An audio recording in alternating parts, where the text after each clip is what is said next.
This July 2026 meeting of the North Liberty Library Board of Trustees to order. First item on the agenda is public comment. Seeing no members of the public in the gallery, move on to the next item, approval of minutes.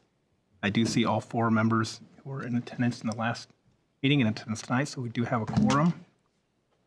Do I have a motion to approve the minutes from June? So moved. Stephanie. Do I have a second?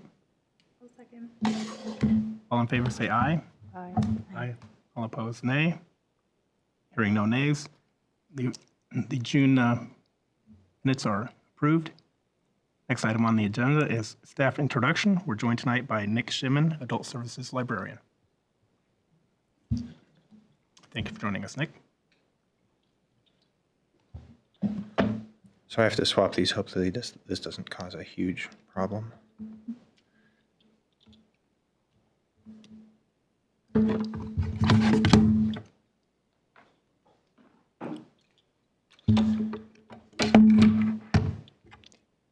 Light stayed on, that's a good sign. Okay, hopefully this will transfer up there. Maybe.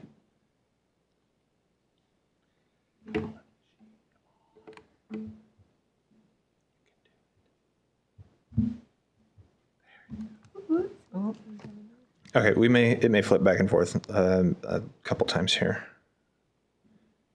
As long as I get the sound right. Okay, the sound should be working right.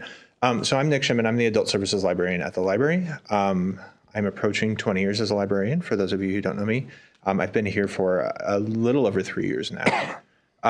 Here I focus a lot on community connection and civic conversation, allowing people to have the opportunity to connect and to talk about things that they don't get to talk about in their day-to-day life.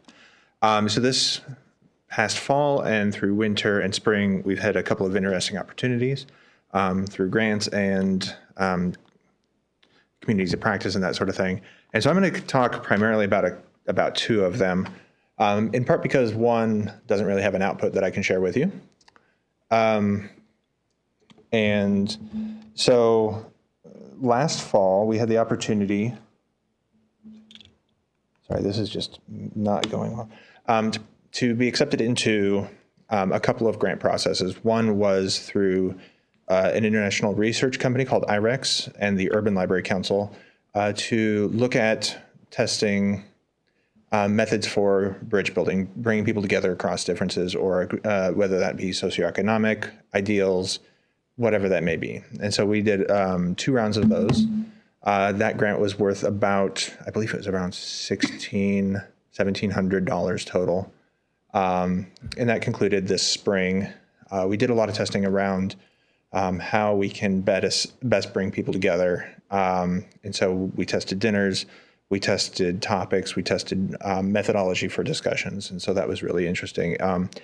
Those of you who know me a little bit from my past times here is I work with a group that formed organically in the community called the Good Neighbor Initiative.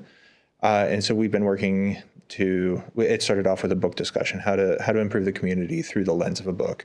We are currently working on one over the summer, and then we'll start another one in the fall. So that gave us some insights on some things that had come up through those discussions. At the same time, we were also, we tried out for a grant that was the Teen Dialogue Accelerator, which went through the application process as well as an interview process. And that was actually close to $16,000, as well as a number of other cool things. With that, we also were able to purchase some new podcasting equipment that dealt very heavily with recorded conversations. So we wanted to make sure that the recordings were good. So we wanted to have a good system in place. We also have some podcasting equipment at the library, but it was up to 8 people, so we wanted to make sure that we had 8 inputs, which we didn't have previously. That project was 5 to 10 conversations of teens, 14 to 19, in groups of approximately 4 to 8 people, including our host. With that, we worked with a student at the University of Iowa, a wonderful up-and-coming librarian named Allie Hans, who was the facilitator for all of those conversations. And it was supposed to be, the intention of that project was to be youth-led youth conversations. So she acted as our youth conversation leader. Overall, we had 10 conversations and involved 38 voices in those conversations. There were some repeats, but we had 38 total individual participants in those conversations. And then in the late spring, the same company who does the back-end for the back-end software for the that teen program also started working with another organization to do the American Conversation Project. And that is a much larger much larger project that now involves 155 libraries across the country, with people of all ages talking about what's important to them. So it's basically the same idea, different population. That one we got $500 for. We got $250 for signing up, and then $250 for being the first in Iowa to sign up. My youth host, Allie, for the conversations, also served as the ambassador for the American Conversation Project. And through that, I found out that we were not only the first in Iowa to sign up, but the first to sign up for that project. So that was just kind of funny. So yeah, I wanted to share share the conversation that we had from the adults. They were very nice, and the American Conversation Project was very nice and produced this video for us. And then you'll be the first to really see this compilation of thoughts about AI that the teens had. And I'll talk a little bit about that. Hopefully this calms down, because it is just going back and forth. Okay. Let's cross our fingers. Maybe.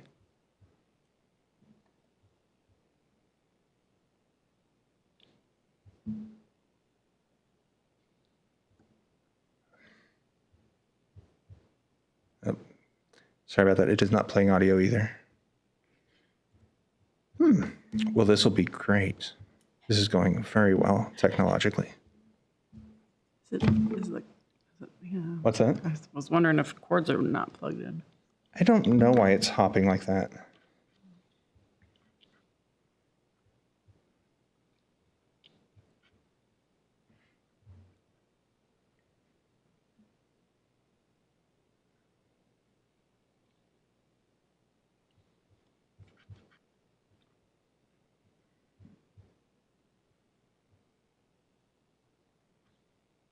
That seems to be staying for a second. Nope. There it goes. I said it out loud.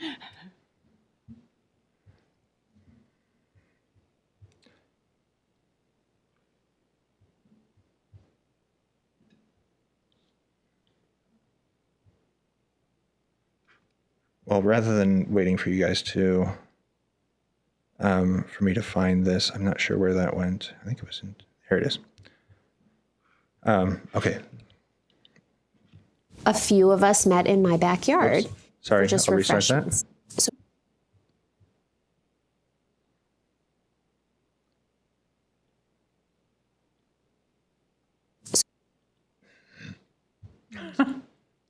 Darn it. Technology.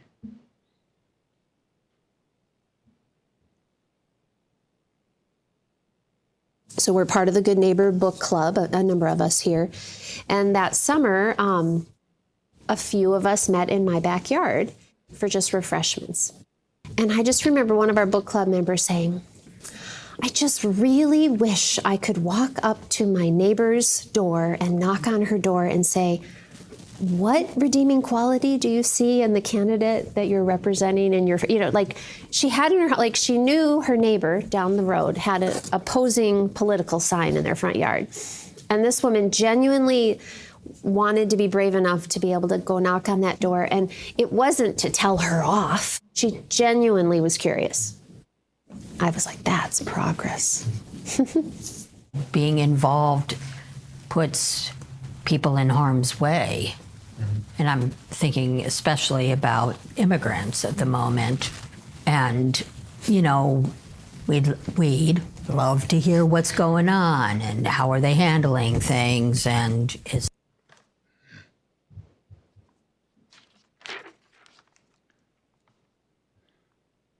for $100 because it, and how are they handling things, and is there a way to assist, and they wouldn't tell us for $100.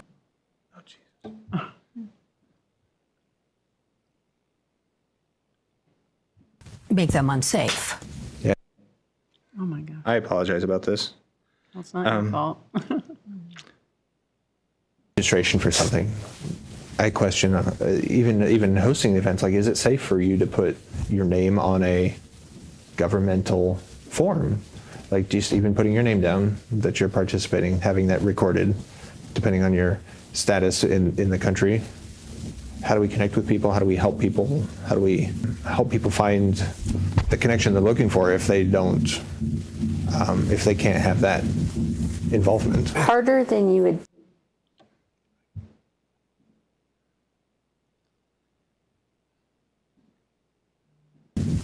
Involvement. Harder than you would think to bring neighborhoods together. Like, not a neighborhood.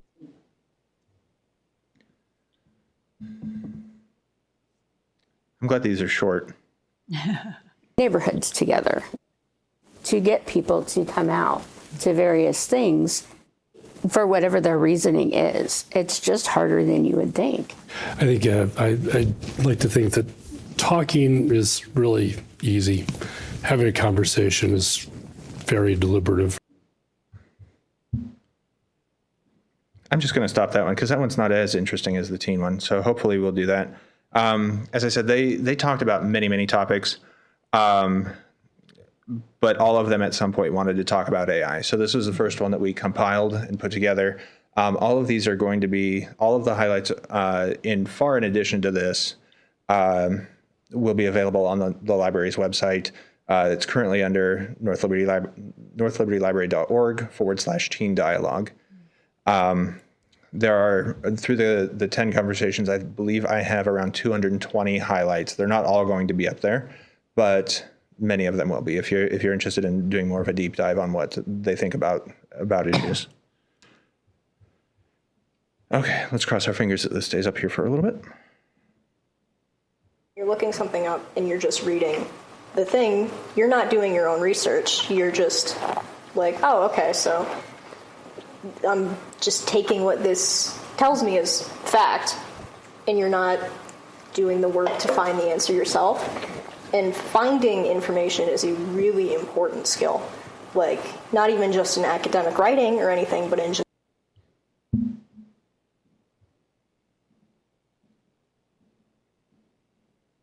I just think there's but in just life, like you have to be.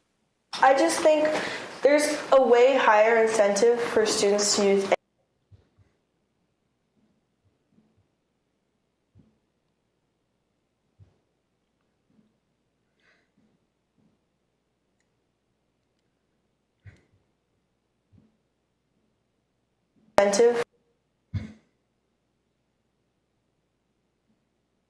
AI, just because it, like, if they have an assignment, for example, it's more about just doing it, getting it done, getting a grade, than actually. I'm getting faster. Darn it. Something from it, like, because that's been more heavily valued recently than like actually trying to understand the topic on which the assignment's about.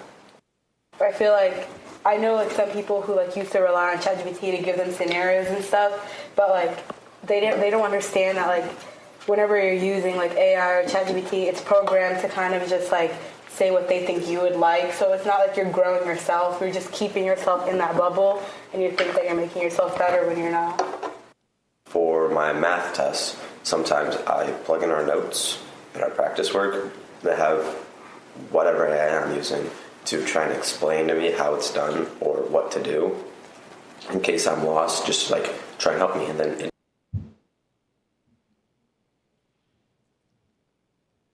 notes, it knows what I've been getting wrong and right, so that when it creates a study plan for me or tells me what things that it seems like I'm doing wrong.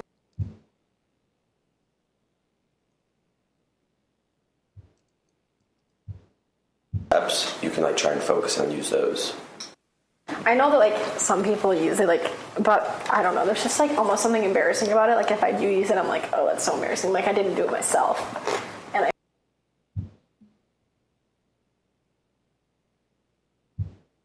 should have, even though I've never used it. Like when seeing like a good painting done by someone, you like appreciate their talent, and like it's beautiful because like it's hard to paint well, and it's like wow, like they did that.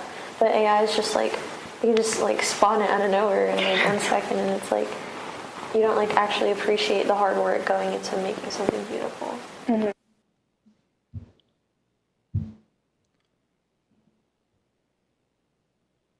Beautiful. Mm-hmm.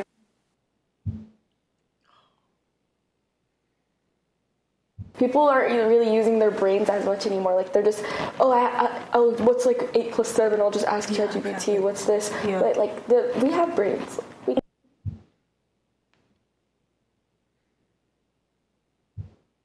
can do stuff with our brains sometimes. Okay. I think there's a lot more to school than learning the formulas, learning these things, because it teaches you how to be like a human in the world, right? It teaches you how to interact and work with other people, and it teaches you how to problem solve and persevere.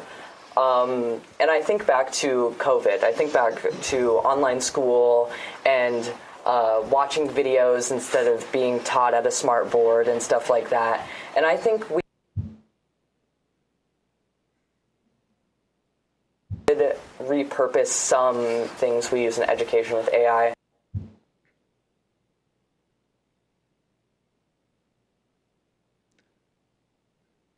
It vastly needs to change its effect on the environment, and it vastly needs to change on like human autonomy. I feel like it would be better just to keep your work, ask your teacher for help and stuff versus asking AI.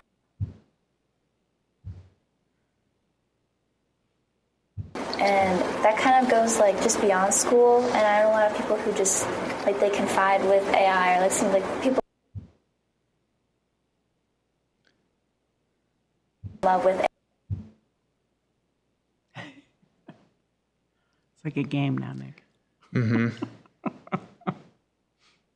It's just like I feel like we're kind of to a point where we just need to like take a step back and say like, is this really worth it? Like, why am I talking to AI when I could be talking to a real person? So thankfully, that is all of it. I really appreciate all of their time and effort that they put, or time and consideration that they put into the project.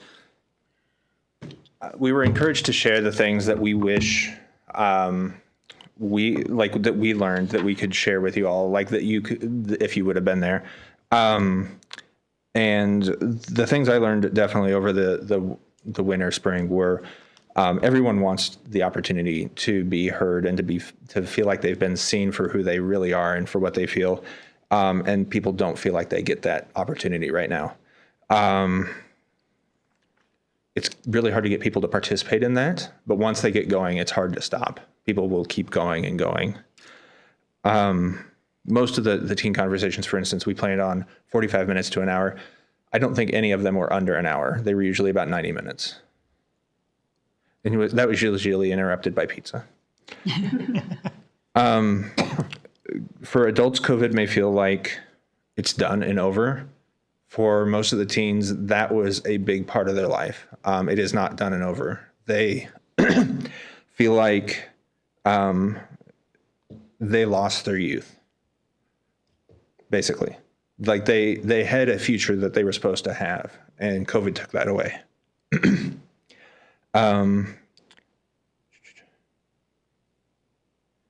The comparison issues that we had when we were kids, thinking back to like magazines and Photoshop, is very much alive in social media, not only with image, but with life goals. They see kids that have jobs, that have apartments, and they think that they're not doing well enough. Combined with parents using social media at home, with schools using AI for grading or learning, and chatting with friends over technology instead of person to person. They 100% do not feel like they're getting the one-to-one attention and consideration that they need. And those are the big things that I came away from with. There are a lot of little things involving mental health, more on social media and addiction and all that sort of thing. But those are the things that I really came away from. And if you have any questions, I'd be happy to answer. I'll try and get those videos actually sent to you so you don't have them with the major interruptions. And then I'll be also releasing more of the topics as those, probably through social media and then through other avenues as well. So, yeah. Thank you for joining us, Nick, and thanks for having the perseverance to. Yeah, sorry about those technical issues. Sorry about that. Is it possible to send like a thank you note from us to the youth? I know, privacy, but just like through you, perhaps. Or, yeah. I mean, that's amazing that they shared that information at that time. They're so wise. Yeah, I would, if the board wants to send something, I have most of their emails, just through their signups and participation information. So, yeah, I can definitely send that if the board wishes to do that. I think All that's right, really can you great. indulge me and tell the story that you wrote? Which which it's story? Yeah, this story about the kids who. Oh, so yeah, there were a couple times where they had really good, they had wonderful times together. And Jenny's referring to our second to last conversation where we had 3 groups of 2 friends each. So two of them each knew each other coming into it. And they had a wonderful time together. 2 of the kids who came in were, I believe, siblings who had just moved to the community, and they were just like, let's get involved somehow. By the end of it, they had such a good time talking about these issues that they were like exchanging contact information and social media. I've seen some of them hanging out together in the library. So it was really great that they had those connections. They're going to be going into the school year with friends and people they know, rather than going in cold. So that was really cool. Huge amount of thanks to Allie, our conversation host, for trying to keep them together through that conversation. That is the other thing, that the joy of trying to hear her bring them back to topic sometimes was highly entertaining. And she did a wonderful job. Wonderful, thank you. Thank you so much. Thank you, Nick.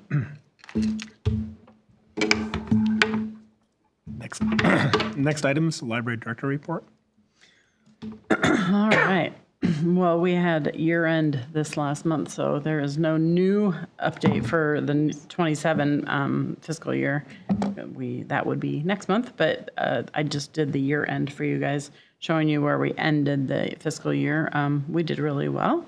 We ended with about 96% total expenditures for the fiscal year. So I think we handled ourselves well. We went over a couple areas, so it balanced itself out, thankfully. Did anybody have any questions about the year-end totals? All right, moving on. So board update. Well, we thankfully got to keep Stephanie. We were glad about that. There was a little bit of confusion there at the end of the collection period for the application, so we were glad that got cleared up. And then the county position is still open. I did put a couple feelers out with some folks that I know, and I'm hoping to hear back. One of them has a family situation going on right now, so I think she might be interested, but it might take a bit for that to clear up. So I'm not sure how that'll look. We will have our orientation and refresher next month, and election of officers happens in August, so that'll be coming either way. It's always nice to have that 6th person. It's a small board anyway, so it's hard to meet that quorum if we don't have everybody. But hopefully we will get someone that's not. They have put out a couple calls on the county side, and we've pushed it out on our social media too. So if you guys know anyone who lives in the county rather than in town, please share with them, and that it's not a super heavy, hard position to be on the board. I'd love to see if we can get that filled soon. And then on the policy discussion, I just kind of wanted to go through. I sent the internet and technology policy to you guys that I kind of went through. I got some good feedback from Angela. I have not heard back from Grant, so I didn't bring those policies before you yet. but I did want to share them to get them started just so you could see what I've been kind of working on with that, just adding some guidance for AI. I don't think that a policy is even possible. Honestly, with AI, I think it's much more likely to do guidelines. And our city is working on a set of guidelines. I don't think they'll call it a policy either at this point. We've had multiple meetings about that, and I'll share a little bit more about what I learned about at ALA, at the American Library Association conference, and they also have a new resource that I haven't even delved into yet that they put out actually just last week. Guidance for AI in libraries. They put out 2 different resources in the last couple of weeks, and one of them they're charging for, and I'm not sure why. And then the other one they're not. So I'm a little confused there, but I will not be buying the one that they're charging for because there's lots and lots of free information out there, and there's a lot of people working on tools for us right now. The other piece of that is that our meeting room policy, I'm just working to tighten the language and clarify some things in that policy a little bit. We are our meeting rooms are very busy. They're high traffic. And what I've never seen quite this year, just folks wanting to split their time and come in 2 or 3 times in one day for an hour here and an hour there, which we just don't do. We do one block. It's just too difficult to try to manage, and we only allow 3 reservations on the books at one time. So if they split, that means they have maybe they're using all their time in one day, or all their times that they can have. I think it would be really difficult on the staff's part for management of our administration of that. The other pieces that we've noticed just once or twice where people are having family book for them to get around the minimum or the maximum amount of times that they can book. While most of the time that's, we want to be as flexible as possible and allow people use, but also try to help people understand that circumventing the policy makes things difficult for everyone, because we do have, there are days where that thing is just solid with people back to back all day long. And other days we're not quite as busy, but we can't rely on that. So hoping just to tighten it up a little bit, as you will have seen one. And I did ask Grant to look at that too, just to make sure that we're using appropriate language and that I'm being reasonable as well. I try to be really flexible and reasonable in policy writing. So, did anybody have any other feedback besides what? And it will. Once I hear from Grant, he keeps, every time I see him, he just says he knows he owes me an email. I know he's really busy right now, so I know there's some duplication there, and Angela pointed that out. So I'll be looking through that once Grant gets back to me too, but we'll clean it up a little bit more. Staffing update, we have 2 wonderful part-timers leaving at the end of, one after this week, Morgan Simpson, and then Molly, our lovely other part-timer, is leaving at the end of August. So we'll be hiring Morgan's replacement. We're actually hired internally. Haley Yordanoff, who was a library assistant 1, is going to assume a library assistant 2 role. So we'll be working 26 hours a week and adding more hours. And she actually has, we have flexibility to go up to 29.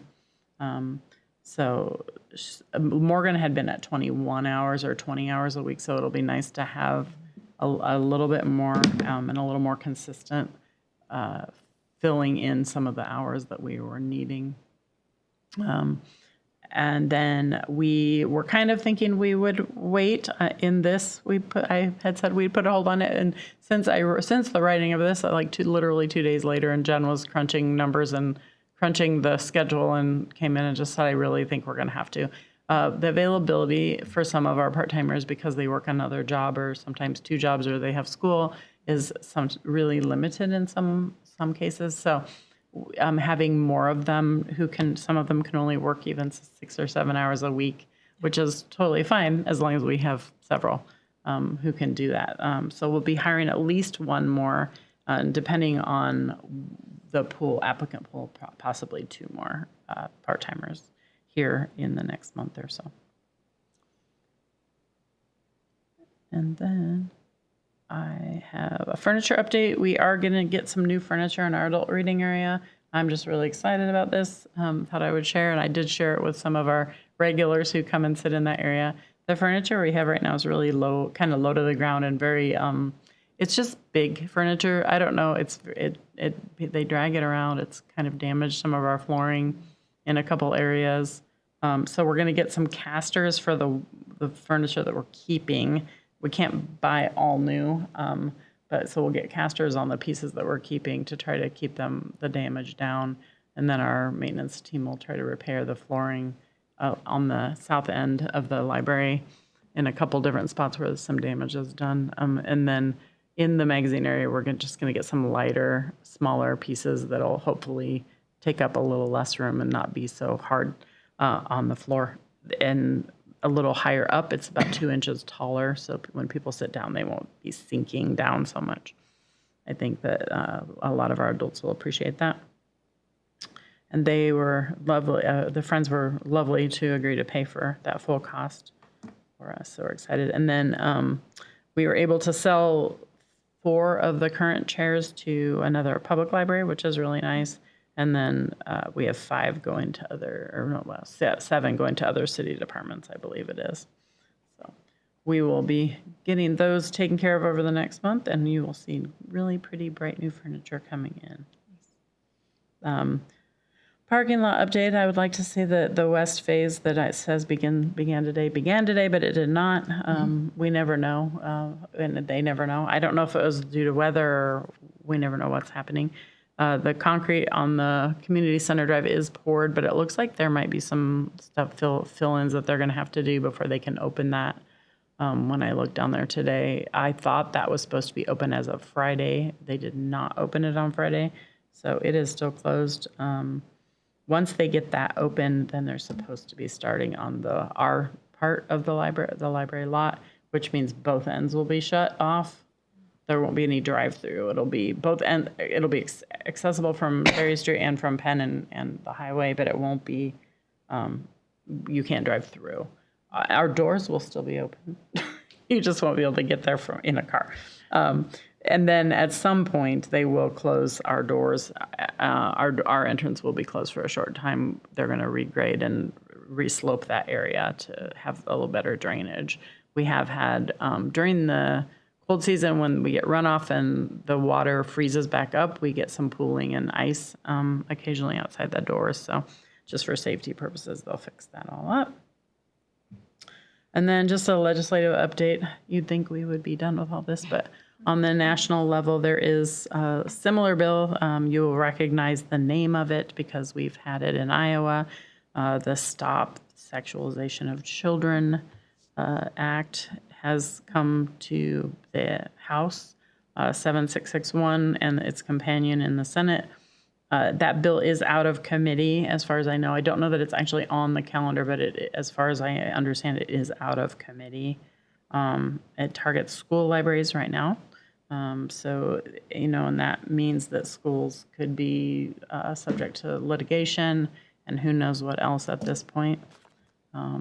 And it's both the use of funds for programming activities and materials for sexually oriented content. We don't know what that means exactly, but I did just add in every library statement if anyone wants to just further read about it, and advocacy pieces that you can use if you're talking about it. And then there is a petition if anyone's interested in signing and or sharing that information. The last time I checked the petition was which was last week. They had hoped for 35,000 names, and there was about 35,500 names. So it's spiked up. And then just professional development wise, I wanted to share at ALA, the library conference, the Libraries and AI in Public Life meeting that we had at the Obama Center was made even extra special just being in that space. We were the first to be able to use the Sojourner Truth room, which was really cool. And my plane was delayed, so I got to Chicago on time, but then our pilot overshot the landing. Oh my goodness! So it was very interesting. We were alive, so that was good. My goodness. Had to do a loop around, so I ended up getting there just in time for the meetings, and they did kindly do a little grounds tour afterwards. So I got to see some things. I didn't get to see everything that I would have loved to see. But hopefully I'll get to go back in the fall and beg for my friend Chris Brown from the Chicago Public Library to get me in to see a little bit more of it. A lot of it is open to the public all the time. So you may have heard that the museum is sold out through like the fall, late fall, but the rest of the grounds are just gorgeous and it's so worth the trip. But the meeting itself was about 80 people coming together to talk about the impact of AI on the public and the importance of libraries being at the table in the conversations as we develop the guardrails and how that looks. We know there are already guardrails in place in some ways, right? But John Bracken, who heads the Digital Public Library of America, who kind of led this charge. This was the start of a big grant that they have, $1 million grant to do work around AI in public libraries and libraries across the country, not just public. And the Chicago Public Library put this meeting together, and he is really great about curating speakers to bring interesting groups of people together to talk about these subjects. So they had groups of public librarians talking about the work that they're doing in the public library realm, and talking about actually, we can't dismiss AI in public libraries. It's here. One of the examples that one of the libraries from Chicago gave that I thought was really interesting was a woman who had tried everything she was losing her property, and she tried everything to find a way to fight that. She ended up going to AI and asking AI for help to write an argument to help her save her house, and she won. I mean, she won based on that. And how can you argue that? So what we can do is help be the guide. We can help with literacy, and we can help make sure that our staff understands how to guide people. And from what you just heard, I think it's really important. You can see the kids are well aware. The beginning, we opened that meeting with the Chicago Youth Poet Laureate wrote an incredible poem about, it was actually about sugar, but it was about AI. It was really cool. And I'll try to remember if you guys want to, I will send it to you because it was really cool. You're going a different direction there when you were talking about someone using AI to file something for them, because most of the stories we hear about that go in a bad direction. Well, and exactly, but we can't dismiss it at hand. But what we can do then, again, is to make sure that we're teaching people the ways that it can be beneficial and safe ways to use it in effective ways. So I think more to come on that. I will tell you that at ALA there were over 35 sessions on AI. I attended 1.5 if you want to, 2 if you count that big meeting, but I did not go to a bunch of them, but I did go to one on ethics in AI, which was also extremely interesting, and the ethical AI in libraries. And one of the speakers there was the New York Public Library, and one of the things that they're doing is laying groundwork that they've become really good at this. New York Public is working with Queens and Brooklyn to create both public-facing programming that they'll provide access to for libraries across the country to use for programming, and training materials for the staff that they'll provide to public libraries across the country. I think they recognize that there are a lot of libraries that need the help, and they're willing to give it. And it's really fantastic. So I'm excited to see what they come up with. They also had a grant and did a series of community conversations around AI that's available online. That's interesting. And then just our archive presentation that I was involved in with Chicago Public Library and my friend from the Digital Public Library, not John, but another friend, Tanya, turned out really great. We had 80 people in attendance at that. I think they thought that there would be a lot more small public libraries there. There were, I think, 3 people that raised their hand in that room when I asked if anyone was from a small public library. But I think it was a really good balance of the group of us that were speaking on the subject. And I did have someone from a small library come up and ask for my information, contact information, want to know if she could contact me both about that archiving, but also just in general about programming. So it's always nice to make those connections. And then one of the people at the AI meeting that I was at was from Data and Society, which is a group that does research, but really human first technology based research. And I was all excited to tell Nick that they wanted to partner with libraries to do research. And I had an email in my inbox from Nick saying, hey, I got connected to someone from Data and Society, and they want to talk to us about a partnership. I was like, oh, that's so cool, because I had the same thing that I was going to share with you. So we have had that meeting with them. And another cool connection, the woman that we met with has a family farm in North Liberty that is going to be a Century Farm. So she'll be coming here to recognize their Century Farm soon. And then they are planning to come to North Liberty to do research with us here. And then I think at some point they're planning to bring a cohort together at a co-location. I think that'll be Nick and maybe one other staff person and not me. I would think I will step out of that and let the staff go do that work, which will be really cool. So, and that is all that I have. Unless you guys have questions from the reports. I just had one quick question. On the staff reports under assistant director, it says begin preparing for three staff departures. So Morgan and Molly are the part-time ones, and then Corinne is our student that comes back in the summer. This will be her third summer, or her second summer coming back from college. She says that she's going to be a civil rights lawyer, and she says that even after she's a lawyer, she's still going to come back and work at the library. That's what she tells us. But she's come back the last few summers and worked summer lunch almost every single day. She's fantastic. Okay, that was my only question. I just didn't recognize that name. Yes, she is wonderful. That makes my civil rights heart very happy. Any other questions? Next item on the agenda is the policy review.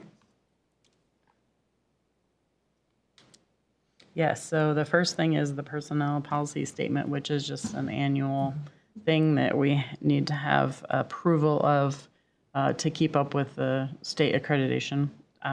It doesn't have to be done annually. It actually has to be done every 3 years, but just to be safe, I always think it's just good to do it this way so we aren't scrambling when the time comes. I move to adopt the personnel policy statement as set forth in the board materials. Second. All in favor, say aye. Aye. All opposed, nay. Hearing no nays, the personnel policy statement is approved.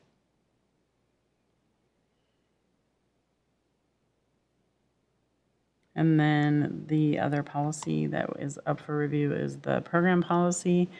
I made these changes way back in September, I believe September, October time, fall time, just to align things with some of the laws that had come up last year.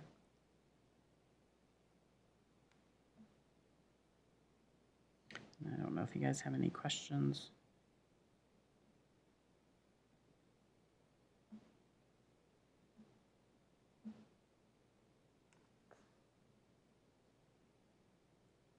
I have a motion to approve the program policy. I would move to approve the policy. I have a second. I'll second.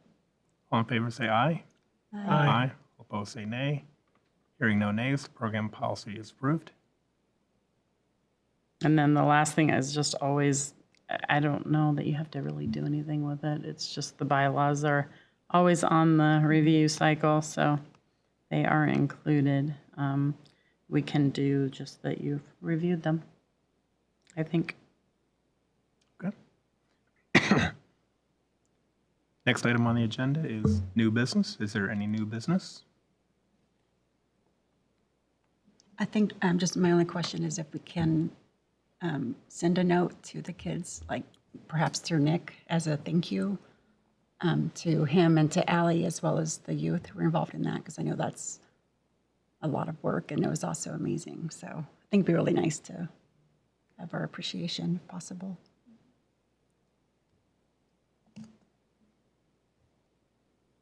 Do you have to make a movement or a movement? Do you have to make a motion or anything, or is that something we can do? I don't know. I think you guys could probably just, if you guys agree that you could probably just, someone could just send one. I don't know that you'd have to approve Okay. and make a motion. Are you comfortable writing it? Sure. Okay. Yeah, you bet. If you're willing to do it, that would be wonderful. So I was going to anyway for me, so I'll just do it forever. Do I have a motion to adjourn? Second? Sure. Second?